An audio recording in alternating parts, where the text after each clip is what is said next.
हाथ उठाइए, ताली बजाओ बरिया रे।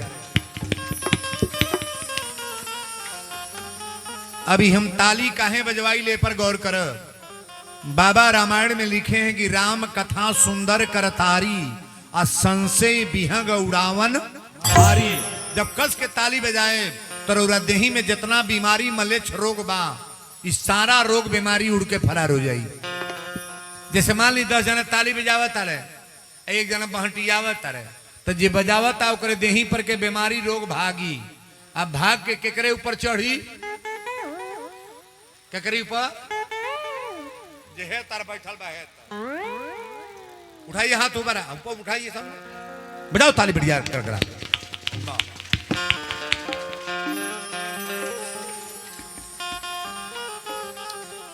गोविंद मेरो है, गोपाल मेरो है, श्री बांके बिहारी नंदलाल मेरो है। ताली विधोत बजाइएगा। गोविंद मेरो है, गोपाल मेरो है,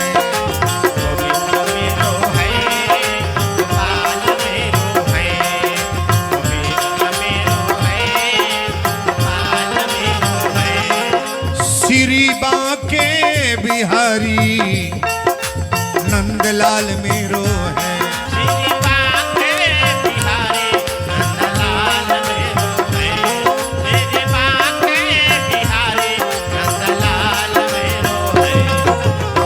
गोविंद मेरो है, गोपाल मेरो है,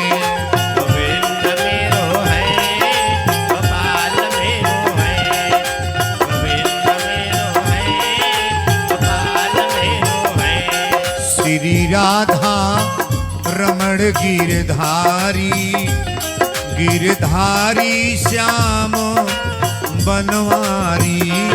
श्री राधा रमण गिरधारी, गिरधारी श्याम बनवारी। श्री राधा रमण गिरधारी, गिरधारी श्याम बनवारी। गोविंद मेरो है, गोपाल मेरो है, गोविंद मेरो है, गोपाल मेरो है।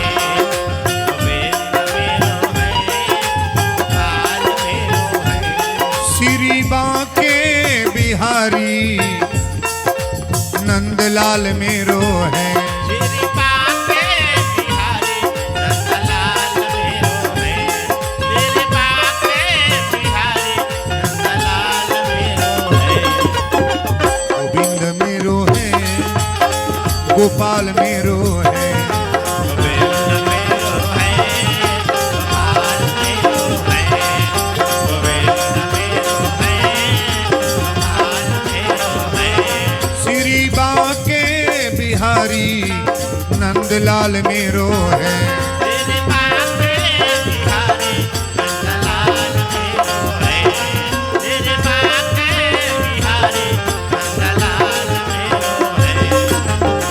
गोविंद मेरो है, गोपाल मेरो है, गोविंद मेरो है, गोपाल मेरो है। गोविंद मेरो है, गोपाल मेरो है। श्री बांके बिहारी नंदलाल मेरो है। बोल दी संवरिया सरकार की, रजा रामचंद्र की। आज की कथा जौन चले जाता रहा गौर कर। ये रामचरितमानस के पोथी जब हमरा शंकर भगवान रच के तैयार कैली तो तुलसी बाबा रामायण को लिखे हैं। तुलसी रामायण जब लिखे हैं तो 4 घाट पर कथा है। जब तुलसी बाबा रामायण लिख के तैयार कैली ना तो पहले तुलसी गंगा मैया के घाट पर, बनारस आप 80 घाट है, बनारस में 80 घाट पर बैठ करके गंगा मैया को कथा सुनाए। पहली कथा पहले तुलसी गंगा मैया को कथा सुनाए और दूसरी कथा श्री याज्ञवल्क्य जी महाराज श्री भरद्वाज जी को कथा सुना रहे हैं और तीसरी कथा भगवान शंकर जी माता पार्वती को सुना रहे हैं और चौथी कथा श्री कागभूषुंड जी महाराज गरुड़ जी को सुना रहे हैं। ये 4 घाट है, लेकिन आज पहले घाट पर आपको ले चल रहे हैं। पहली घाट पर कथा केकर बा तो हमारे भोलेनाथ की कथा है। रामायण में पहले कथा केकर बा, राम जी के कथा बागी शंकर जी की, पहले शिव कथा है। शंकर जी की कथा जब समझ जाओगे ना तो राम कथा समझ में आ जाएगी। और शिव चर्चा में जितने लोग जाते आते हैं पहले समझने का प्रयास करना कि बाबा जितनी कथा हम लोग सुने थे आज हम लोग के समझ में आ गया कि बाबा आप क्या बोले हैं। पहली कथा तुलसी बाबा सुनाए हैं गंगा मैया को 80 घाट पर बैठ करके, और दूसरी कथा याज्ञवल्क्य जी महाराज भरद्वाज जी को सुना रहे हैं, और तीसरी कथा श्री शंकर भगवान माता पार्वती को सुनाए हैं, और चौथी कथा लास्ट कथा श्री कागभूषुंड जी महाराज कौआ श्री गरुड़ जी महाराज को कथा सुनाया है महाराज। 4 घाट है, लेकिन आइए पहली कथा में ले चले हम। प्रयागराज में इलाहाबाद में कुंभ लगता है। प्रयागराज में इलाहाबाद में प्रयाग में कुंभ लगता है, तो कभी 12 बरस 6 बरस पर 2 कुंभ लगता है। तो याज्ञवल्क्य जी महाराज गई लही नहाए स्नान करे, स्नान करे गई तो यहाँ के कौलबास लहली 1 महीना रहली। 1 महीना कौलबास लहला के बाद भरद्वाज जी के आश्रम पर गईली। अब भरद्वाज जी के आश्रम पर जब गईली तो भरद्वाज जी महाराज अपना थाली में पानी लेके इनका पैर धोले। साधु दरवाजा पर आ जाए तो बुझ ली राउर तकदीर बहुत तेज बा। और दरवाजा पर कोई संत न आए ना तो ये जान ले लगा कि मेरा भविष्य खराब है। संत मिलन को जाइए तज ममता अभिमान, और ज्यो ज्यो पग आगे बढ़े कोटि ने यज्ञ समान। अब मोहेबा भरोसा हनुमंता, अब बीनु हरि कृपा मिलही नहीं संता। जहां संत तहां तीरथ बासु, और जहां राम तहां अवध निवासु। कथा शुरू हो गई है, गौर से सुनना। भरद्वाज जी महाराज के जब आश्रम पर गईली याज्ञवल्क्य जी तो यहाँ के चरण पखार के आसन पर बैठौली। जर जलपान कैला के बाद श्री भरद्वाज जी महाराज यह याज्ञवल्क्य जी महाराज से प्रश्न कर रहे हैं। कैसे? हाथ जोड़ करके निवेदन किए। पहली चौपाई कथा का प्रसंग का मैं पहली चौपाई बोल रहा हूं कि राम कवन मैं पूछूं तो ही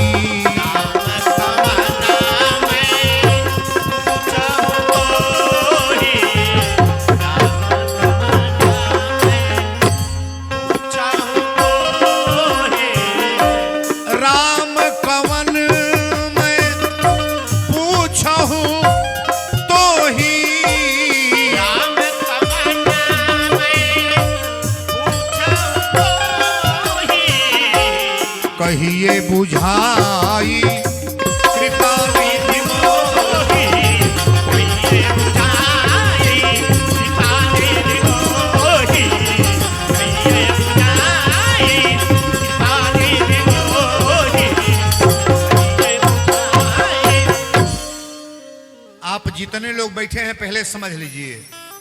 श्री भरद्वाज जी महाराज के यहाँ के प्रश्न वाक्य से याज्ञवल्क्य जी महाराज से कि राम कौन मैं पूछूं तो ही, आ कहिए बुझाई कृपा निधि मोही। एक राम योधेश कुमारा, आ तिनकर चरित विदित संसारा। ये राम कौन है बताने का प्रयास करो आप। मैं मानस की पोथी से बोल रहा हूं, और रामायण का रामचरितमानस का पहला श्लोक बाबा ने लिखा है कि बड़ा नाम और संघा नाम, रसा नाम छंद सांपी, मंगला नाम चौकर तारो, बंदे बाणी विनायको। भगवान की बड़ी सिम कृपा है जो आप लोग सुन रहे हैं और हमारे जैसे विद्वान वक्ता को बुला करके इस कथा को श्रवण कर रहे हैं। बड़ा ध्यान से सुनिएगा। ये कहले कि राम कौन मैं पूछूं तो ही, आ कहिए बुझाई कृपा निधि मोही। एक राम अयोधेश कुमारा और तिनकर चरित विदित संसारा।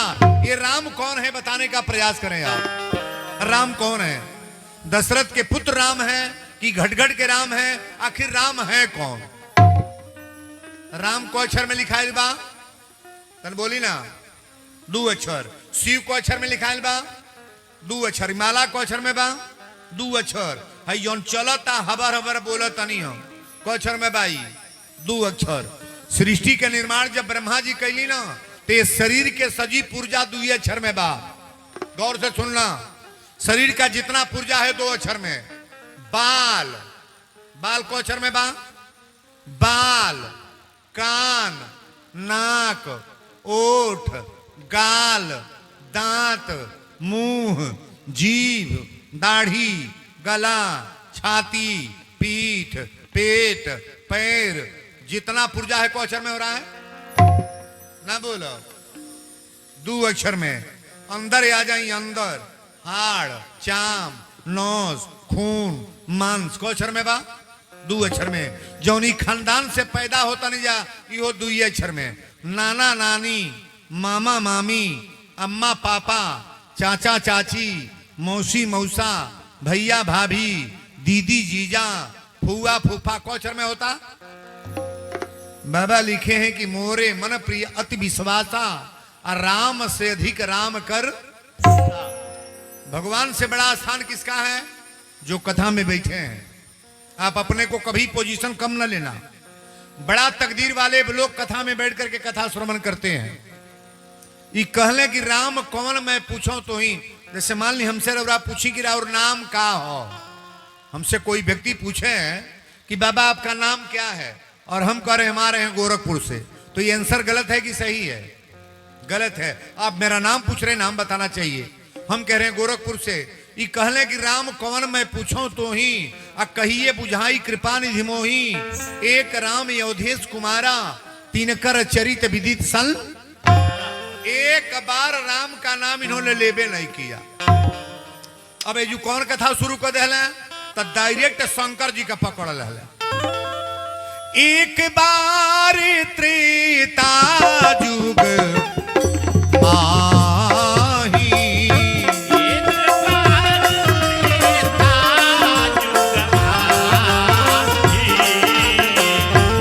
एक बार त्रेता जुग माही, शंभु गए कुंभज ऋषि पाही।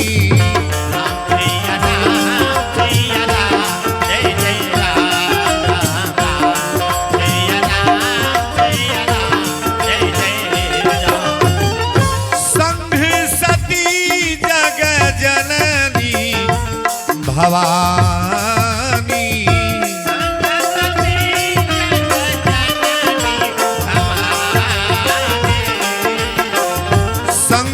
सती जग जननी भवानी, पूजहि मुनि अखिलेश्वर जानी।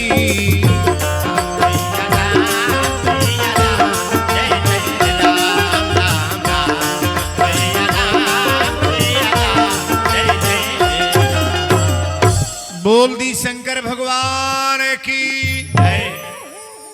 ई राम के चर्चा यहाँ के पूछनी है, लेकिन केकर चर्चा शुरू हो गई?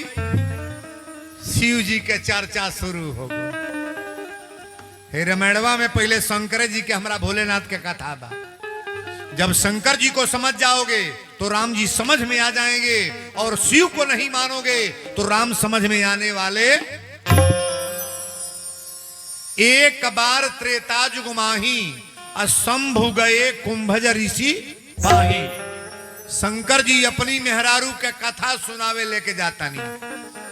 शंकर जी की मेहरारू का नाम क्या नाम हो? क्यों जाने बोल बोल हो गए? शंकर जी की औरत का नाम क्यों नहीं बोली? कड़े रे बोले बाबा। शंकर जी की औरत का नाम क्यों नहीं बोली? अच्छा तो कौन सी चर्चा होला जितना नहीं बोलबे लोग? शंकर जी कथा सुनावे लेके जाता है अपनी मेहरारू के। शंकर जी की मेहरारू के नाम पूछा तनी का नाम, पार्वती नाम गलत बाई है तो बतिया तो लोग डेरा तड़ कहीं कि ना कहीं। शंकर जी की पहली मेहरारू का नाम बतावा। प्रथम जन्म दक्ष गृह जाई आ नाम सती सुंदर तनु। कथा हमारे समझ में आवता कि ना? शंकर जी कथा सुनावे जब लेके गईले कथा सुने तब पहली मेहरारू के नाम है सती। पहला बियाह जौन भइल है राजा दक्ष के बेटी है, प्रजापति राजा दक्ष के बेटी है। आ राजा दक्ष अपना बेटी के बियाह शंकर जी से कहले रहले। का नाम है राजा दक्ष के बेटी के नाम? सती। प्रथम जन्म दक्ष गृह जाई आ नाम सती सुंदर तनु। शंकर जी पहली मेहरारू का कथा सुनावे लेके गईले। अब पहलवे बेर गईली पूरा जीवन खराब। वीरेंद्र बाबा हाथ जोड़ के आज कह, कथा में जो लोग आए 3 घंटा अपना दिमाग एकदम कंट्रोल में करके बैठो। इतने पर केहू के बात केहू सुनता, सही बोलो।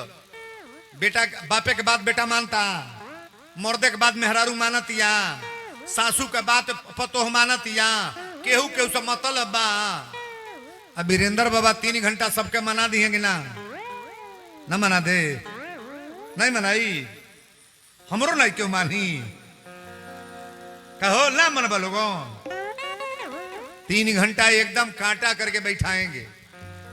बाबा के कथा तो समाप्त हो जाए, बुझी ना पाइप कब हो जाता, खाली सीरियल सुने जाए कि वीरेंद्र बाबा जौन हमनी का करी ले जैसी चर्चा हुआ होता कि दूसरा होके लागो। शंकर जी के कथा सुनावे लेके जाता नहीं।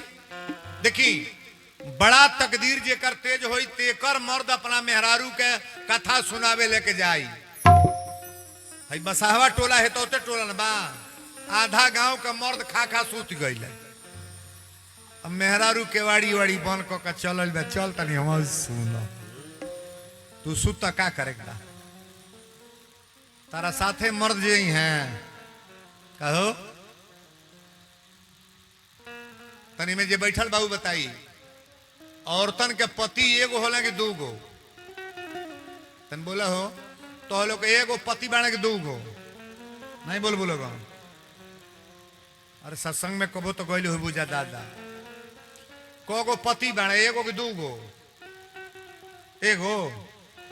आई सेनूर लगल बड़ा इनके तो इतना डुप्लीकेटवा मर्द हो। सिंदूर जो लगाया है वो मरेगा कि नहीं मरेगा? नहीं मरेगा। कहियो राती के छोड़ दी, दिने में छोड़ दी, छाती पीट कर रोए पड़ी दादा। हटी कि नहीं हटी? ये डुप्लीकेट पति है। और एक और पति है, बाबा तुलसी रामायण में लिखे हैं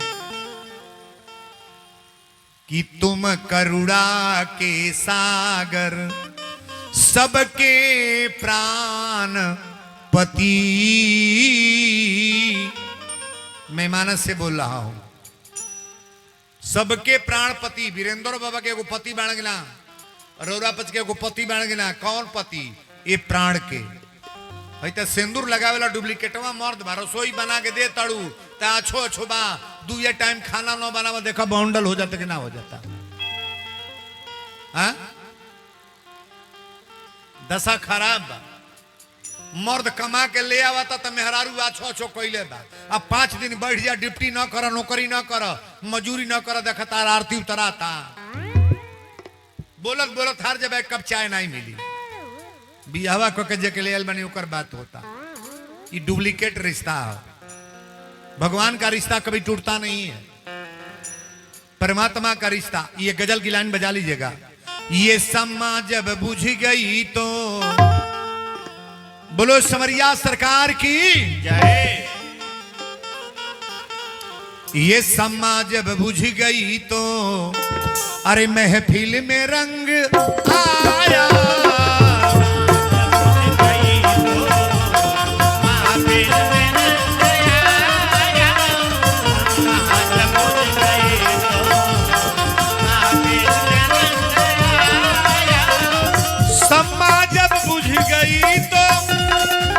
महफिल में रंग आया।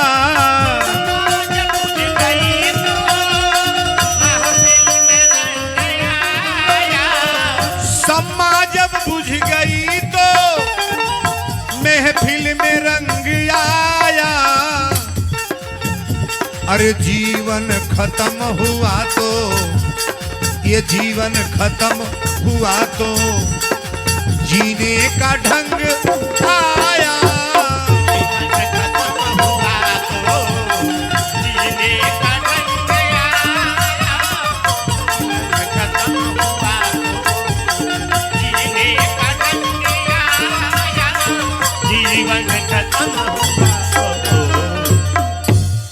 सम्मा जब बुझ गई तो महफिल में रंग आया, आ जीवन खत्म हुआ तो जीने का ढंग आया। ईमानदारी से बोलब सहूर हमनी के कब सीखल जाता, बिगड़ गए पर कि बनले पर। इतनी पर सहूर बुढ़ौती में सीखल जाता। जबले जवानी रह तबले तो बुझात रह के बर्बाद को दो, केकर लूट लो, केकर का को दो, केकर बिगाड़ दो। लेकिन अब यह बुझाता भगवान इस शरीर के कौन गति हुई। पहले दवाई कौने डॉक्टर से होला, झोला छा। और जब बीमारी गंभीर हो तो मथौली चल, चाहे कप्तानगंज चल, इहो रिफर कैले तो गोरखपुर, आ गोरखपुर रिफर दिल तो पीजीआई, आ पीजीआई के डॉक्टर लौटाई तब के बोलावल जाई। आखिरी में कौन होगा, आखिरी में सहारा के होई, घर के लोग है। तर सुन ला, जितना टोला के लोग जुटल बा, पटीदार ऋषिया जाए तो कुछ बिगड़ी ना। ध्यान से सुनिए, पटीदार अगर ऋषियाई हो जाता तो कुछ बिगड़ी ना। मामा मौसा ऋषिया जाए तो कुछ बिगड़ी ना। टोला महला ऋषिया जाए तो कुछ बिगड़ी ना। एक गांव के प्रधान ऋषिया जाए तो कुछ बिगड़ी ना। कोटेदार ऋषिया जाए तो कुछ बिगड़ी ना। संसद विधायक ऋषिया जाए तो कुछ बिगड़ी ना। लेकिन परमात्मा नाराज हो जाए तो नहीं बोलोगे तो कुछ बिगड़ी की सब गए। जितना थाती रहला सब चल गए। ई मनावे के चाहिए कि हे भगवान, हे भोलेनाथ, हे शंकर भगवान, दुनिया के लोग नाराज हो जाएं, लेकिन मेरे परिवार पर कभी आप मत नाराज होइएगा। अच्छी बात है कि नहीं है? भगवान को मनाना चाहिए। ये दुनिया वाले खुश रहेंगे तो बनाएंगे कि बिगाड़ेंगे? बिगाड़ल छोड़ के क्यों बनाई ना। हेतिये मुगी टोला बा गांव में पता करी हो के देखल के चाहता। भीतरे बुझे वाला तो बुझता है। कहो बाबा, ये टोला पर तो केहू खुटमत हो ही ना। रंगदार टोला हो। 9 दिन में वीरेंद्र बाबा बोध को दी है कि बाबा वो असली बोल के गल बड़ाई है हमरा करे के बा। अभी कथा हम शुरू करता नहीं। शंकर जी अपनी मेहरारू के कथा सुनावे ले गई है। शंकर जी की औरत का नाम सती।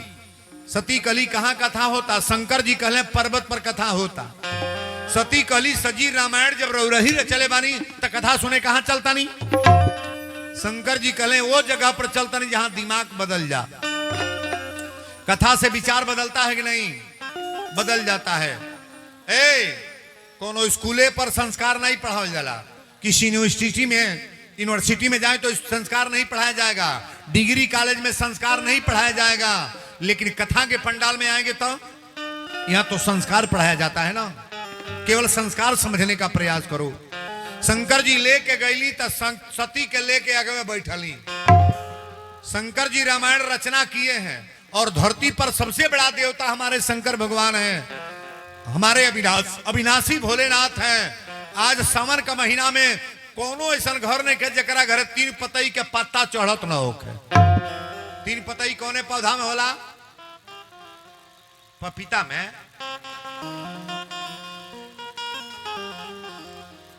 कौन पतई है? 1000 बेर शिव चर्चा में जा, लेकिन जेकरी हाथे से 3 पतई के बेल के पत्ता न चढ़ल भोलेनाथ का, तो शिव चर्चा में जाने से कोई मतलब नहीं। शंकर जी को 1 महीना जल चढ़ाओ और 5-5 पत्ता सिरफल का पत्ता चढ़ाओ। अगर मनोकामना पूर्ण न हो जाए तो कहना वीरेंद्र बाबा आप गलत बोल करके कथा गए हो। हमारे भोलेनाथ प्रसन्न किस पर होते हैं? फूले पर, लड्डू पर। बेले के पतई कौन महंगा बा? कहो वह शंकर जी के चढ़ी और कौन देवता के चढ़ेला? शंकर जी लेके गईली तो आगे में बैठली। कहा शंकर जी कुर्सी पर बैठली कि भूइया? ना बोलो। कथवा सुने गईली जब सती के लेके, तो भोलेनाथ नीचे बैठे कि ऊपर? कथा कहां बैठ के सुनक चाहिए? वीरेंद्र बाबा के ऊपर। ऊपर कभी भी कथा में जाओ तो पहले जमीन पर बैठो। बारिश हो जाने की वजह से कुर्सी मंगाई गई है। कुर्सी का मतलब पानी, और जमीन पर बैठकर जो व्यक्ति कथा सुनता है वो जमींदार है, और जो चौकी पर से बकबका रहा है वो चौकीदार है कि नहीं है? शंकर जी कहले प्रेम से बैठा, कथा शुरू होके जाता। सती के लेके जब बैठले तो तुलसी बाबा लिखली, संघ सती जग जननी भवानी,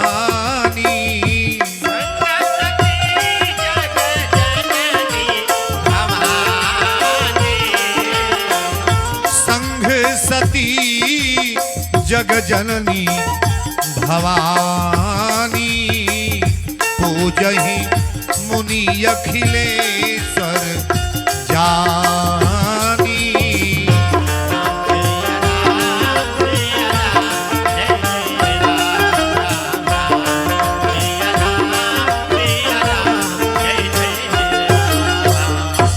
शंकर जी जब लेके माता सती के कथा सुनावे बैठली, तो कुंभज ऋषि जी जे कथा वाचक रहले ना, दोनों हाथ जोड़ के प्रणाम कैले। अच्छा बताइए, शंकर जी को प्रणाम हम लोग करते हैं कि वो करते हैं? हमने के भोलेनाथ प्रणाम करी ले ना, तुलसी बाबा सबको प्रणाम किए। जैसे मैंने कहा है कि सी आराम में सब जग जानी, करहूं प्रणाम जोर जुग। जे कथा वाचक रहले ना कुंभज ऋषि जी, हथवा जोड़ के प्रणाम कैले, आ ज्यों प्रणाम कैले तो सती माता कथा सुनल बंद। कहली दादा ई कौन प्रवचन करिए जब हमारे मर्दे के ये गोड़ लागत है?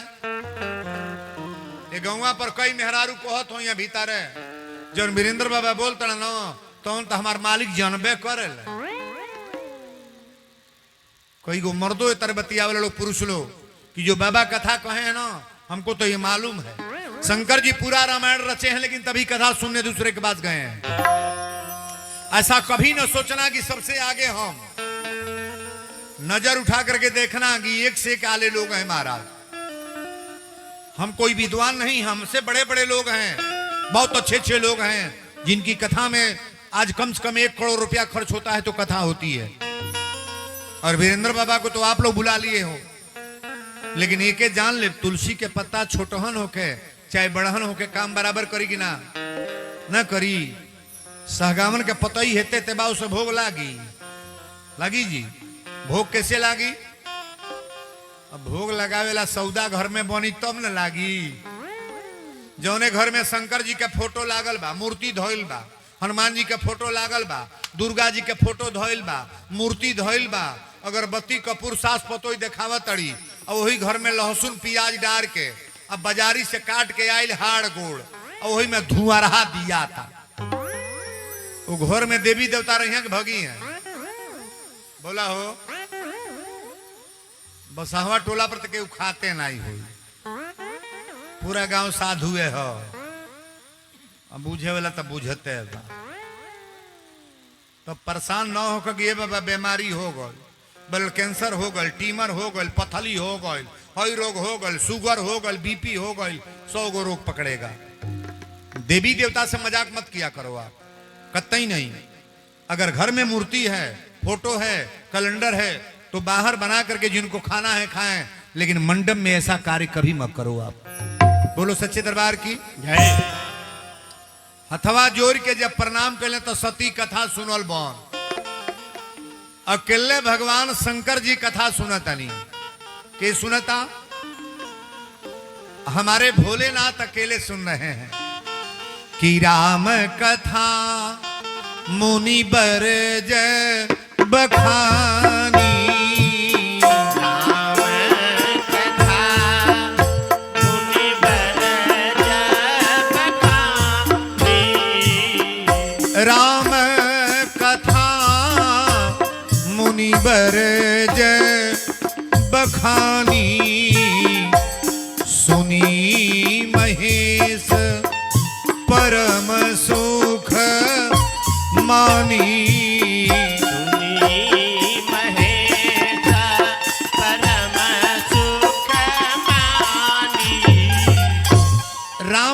कथा मुनि बर्ज बखानी आ सुनी महेश परम सुख।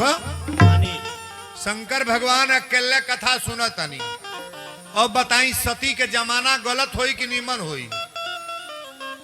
मर्द मेहरारू दुनिया ने गल बा सब स्त्री पुरुष, हमारे भोलेनाथ और माता जी भी गई हैं, लेकिन शंकर भगवान अकेले सुन रहे, माता जी नहीं सुनी।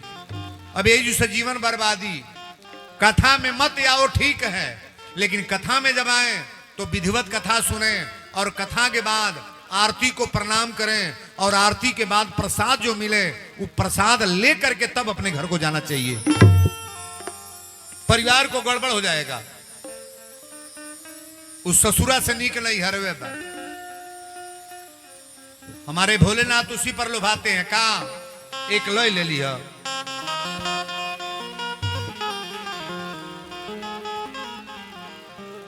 सभी लोग आएंगे। अरे बेल के पतैया में का बाटे, भोले दानी लोभा गईले हे। बेल के पतैया में का बाटे, भोले दानी लुभा गईले हे। बेल के पतैया में का बाटे, भोले दानी लुभा गईले हे। दानी लो भैले शिवदानी लो भैले, दानी लुभाइले शिवदानी लुभाइले। हर हर महादेव। दानी लुभाइले शिवदानी लुभाइले। बेल के पतैया में का बाटे, भोले दानी लोभा गईले हे। बेल के पतैया में का बाटे, भोले दानी लुभा गईले हे। कोठाया मारी शिव के मन ही न भावे, उठाया मारी शिव के मन ही न भावे। उठाया मारी शिव के मन ही न भावे। टूटही झोपड़िया में का बाटे, भोले दानी लोभा गईले हे।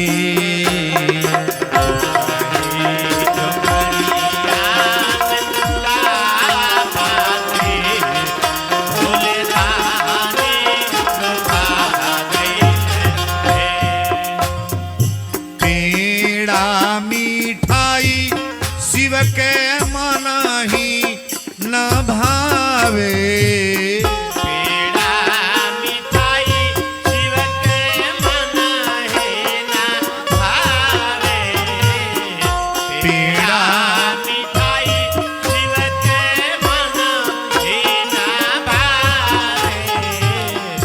भंगिया के गोला हवा में का बाटे, भोले दानी लोभा गईले हे।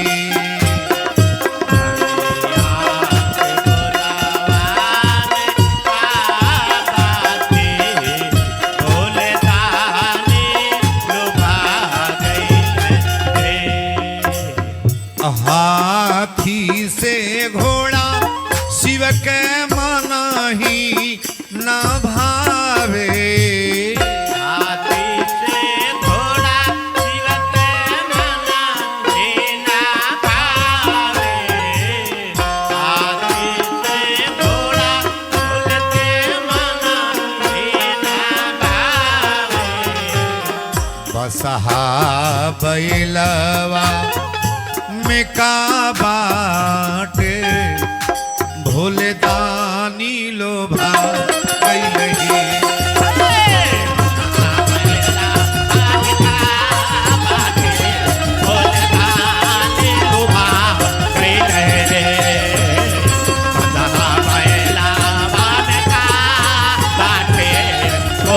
बारे लुभा गइले हे बोल दी शंकर भगवान की। जय एक बात बताइएगा, भगवान को 5 मंजिला बिल्डिंग पसंद है? नहीं। भगवान को सुंदर शरीर पसंद है? नहीं। भगवान के 50 बीघा खेत बाई पसंद है? नहीं। भगवान को रुपया पसंद है कि करोड़ों वाले हैं? नहीं। अगर परमात्मा का प्रेम आपके पास है, अगर प्रेमी आप हैं, तो आप भले कुछ न हो लेकिन भगवान आपके दरवाजे पर आ जाएंगे। सेवरी के लोग कौन धन रहल हो? सेवरी घरे कौन धन रहल? सेवरी के घरे गईला कि ना? सेवरी के छुअल पानी पियले कि ना? छोट जात रहे पानी पियले। केवट के लोग कौन धन रहे? भगवान केवट के बड़ी नाव वाले थे घाट पर, लेकिन केवट के नाव पर चढ़ के भगवान पार हुए। अजामिल के पास कौन धन था? अगर भगवान का परिचय लेना चाहते हो तो परमात्मा को कोई धन से मतलब। बोलो सच्चे दरबार की जय शंकर जी कथा जब पूरा हो गल तक कहनी की चल। सती कली हो गल कथा, शंकर जी कहले हो नहीं गल, पूरा हो गल, पूरा हो गल। तंता कब हमरा और एगो लड़की अपने ससुरा गई, अब 5 दिन बीतल तबले हिमगंगे तेल महकौआ खोलल। हिमगंगे तेल बुझे न महकौआ, ढक्कना खोलस आ खोल के कलश कपारे पर धरी तबले एगो छोट देवर रहे। देवरा कलश से भौजी छछुन्नर मोल बा का बसाता। भौजैया कलश निरले पगले है का? अरे हिमगंगे तेल है, महकौआ तेल तोरा छछुन्नर मोल बा। देवरा कलश से भौजी देबू। देवरा हथवा पसरलस, अब भौजैया ढरलस, देव ढरलस तोरे लब दे देवरा चाट लियल। चटला बस 8-9 चटकना चटा चट मारती तबा। कलश काहे चटले रे? तेल देनी हाथ पर चाटे खतरे महकावा तेल चटबे। 4-5 तमेचा मरलस। आई रोवत दुआरी पर गले जिनसे बियाहवा भले कले काहे रोवत तड़? अत भौजी तेल देली कई तमेचा मार देली। बहिया पकड़ ले गए कहले तारा नैहर के ये चाल ह, ये सिखले बाड़ू नैहर में। अभी 4 दिन गौना भल भल तो हमारा भाई के मार देलू। दुल्हनिया कलश मार गलती नहीं बा। हिमगंगे तेल खोलिए तई कहता छछुन्नर मोल बा। हाथे पर देनी तो चटलो से चाट के पिटाई ना। हिमगंगे तेल चाटी कहले वैसने ना लायक बटले बा काहे चटले ह? इतना तेल लकाए ना रोटी पर पुत के खा घर ले रे बकलो लावा। दुल्हनिया कलश सोचे दोगला तई बा। 10 गारी नहू के दिहल कहले बापे दे तेल देखले बड़े तोरे। हिमगंगे तेल रोटी पर फुताई रे तो गला कहीं के। 4 गारी हो सुन ले कपारे हाथ लगा के बैठल बड़े। छोटका रोआ ततौले बुढ़िया आई। वो लइकोन के माई कहली का भइल? अत बाबू के तेल दल से कई तमचा मरलस, हमहू के धाय धाय गरियावतिया।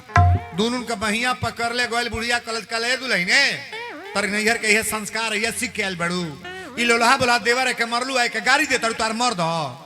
दुल्हनिया कल समार गलती नहीं बा। तेल खोलनी तई कहता छछुन्नर मोल बा। एकरे हाथे पर देनी तो चटलो से चाटी तो पिटाई ना। अहई मल छवा कहता काहे ना रोटी पर फुट के खा कर ले। बुढ़िया कले दू का दोनों दोगला बाड़े सो काहे का उल्टा पुल्टा बोले बताओ। इतना तेल लो दाल छौका ले तो घर भर नहीं खाइत रे। दुल्हनिया कॉलेज गुजर तो हो भाई ई घरवा भरी पागल बने सोकारी। हिमगंगे तेले से दाल छौकाई।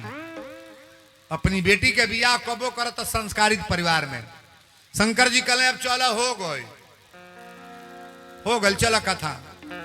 सती कली हो गई, कहले हो गई।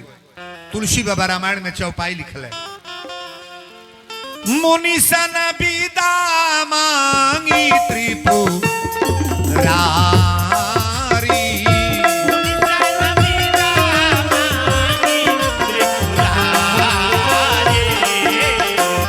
मुनिसन विदा मांगी त्रिपुरारी।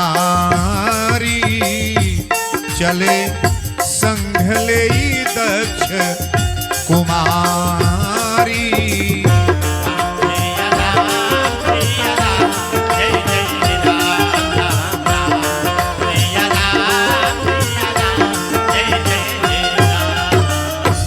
मुनिसन विदा मांगी त्रिपुरारी चले संघ ले दक्ष। सती के लेके चलनी कथा संपन्न। लेकिन शंकर जी जब चले लगली तो शंकर जी रोवत नहीं का है तो इतना बढ़िया कथा सुनावे लेके गली कथा नहीं सुनली। इरौरी गांव में कथा होता जकरी घर के लोग ना आई तो भगवान शंकर जी खुश होंगे कि नाराज? नहीं बोलोगे? तुरंत नाराज होंगे। अरे 2-3 घंटा का टाइम निकाल करके भगवान की कथा इतनी पर कौन कार बा का जी न धाने के कटिए बा न रोपनिए होता सोहनी बा लामनियर के खेते में बाप था दवाई के जमाना अगल बा डार के लोग खोर हो जरा देता कौन काम बा कटिया मशीन से होता रोपनी जाने करता कोनो काम ना बा। लेकिन इतना तो टाइम निकाला कि 3 घंटा चल के भगवान की कथा सुनी हम। शंकर जी लेके चलल है। एक जना साधु बाबा उघारे सुतल है लिंगोटी पहिर के। एक जन राजा घोड़ा पर सवार होके अइले आ जाड़ा के महीना रहे साधु बाबा हे तरह कांपत रहले। राजा साहब अपन रेशमी चद्दर 5000 के टप दे साधु को उड़ा दिले। आ जब साधु को उड़ोला तो साधु बाबा कहला जियत रहे राजा यही तरह करत रह। ई तो उड़ा के चल गए तो 4 गो चोर अइले। चोरवा कहले रे काहे कितना बढ़िया चद्दर उड़ले बा साधुया के सूट करता टप दे चदरा लेके जाए लगले। सो साधु बाबा कहले जियत रहे बाबू यही तरह करत रह लोग। एक के बतिया कहले कि 2 गो बाबू एक बात लेकिन के श्राप हो गल के आशीर्वाद के श्राप जे उड़ावल ओके आशीर्वाद भइल आ जे चुरा के लेके भागल श्राप हो गल। कथा तो ही है यही कथा आपको बर्बाद कर देगी और यही कथा आपको बाद में दावा के साथ कह रहा हूं। सती के बर्बादी बागी आबादी हो सती बर्बाद बड़ी की नहीं मोह कथवा नहीं सुन ली। अब देखा जो तक का होता शंकर जी कहले चल हम बार बार कही ले कि हरि के भजन बिन मरोगे पछताई के। हरि के भजन बिन मरोगे पछताई के। हरि के भजन बिन मरोगे पछताई के। मरोगे पछताई के मरोगे पछताई के शिव के भजन बिन मरोगे पछताई के। हरि के भजन बिन मरोगे पछताई के। शिव के भजन बिन मरोगे पछताई के। ध्यान दीजिएगा शब्द को। कोई चढ़े हाथी घोड़ा पलकी सजाई के। कोई चढ़े हाथी घोड़ा पलकी सजाई के। कोई चढ़े हाथी घोड़ा पलकी सजाई के। अरे साधु चले भुइया भुइया साधु चले भुइया भुइया चुटिया बचाई के। साधु तो बड़ा बर्दाश्त करता है महाराज। अरे साधु चले भुइया भुइया चुटिया बचाई के। हरि के भजन बिन मरोगे पछताई के। हरि के भजन बिन मरोगे पछताई के। हरि के भजन बिन मरोगे पछताई के। हरि के भजन बिन मरोगे पछताई के। कोई खाए पेड़ा मिठाई रबड़ी बनाई के। कोई खाए पेड़ा मिठाई रबड़ी बनाई के। कोई खाए पेड़ा मिठाई रबड़ी बनाई के। साधु खाए रूखा सूखा साधु खाए रूखा सूखा अरे भोगवा लगाई के। तट टोला बा लेकिन केहू केहू घरे भोग लागत हो। तुलसी जी के पत्ता के में पड़ी पियाजू वाला में है लहसुन वाला में।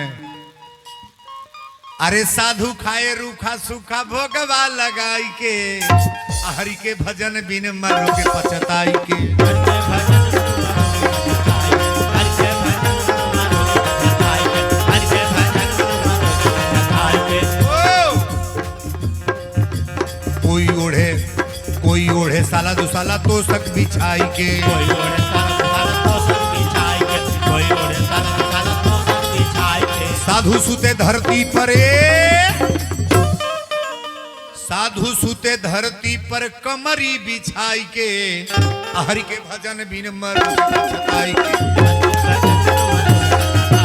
के भजन बिन मरोगे पछताई के। हरि के भजन बिन मरोगे पछताई के। हरि के भजन बिन मरोगे पछताई के। हरि के भजन बिन मरोगे पछताई के। बतिया समझ में आवता कि ना? जहिया मरल जाई तहिया 2 गो दूत आवेले।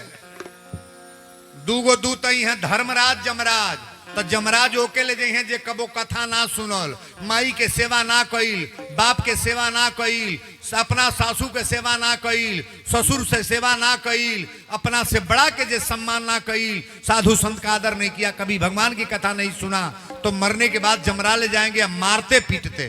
और धर्मराज ओके ले जाइए जे मौन मार के भगवान की कथा जो प्रेम से सुन रहे हैं, अपना पुष्पक विमान पर बैठा के, आसन पर बैठा के प्रेम से राम राम का हवावत ले चलिए। बोलो शंकर भगवान की जय।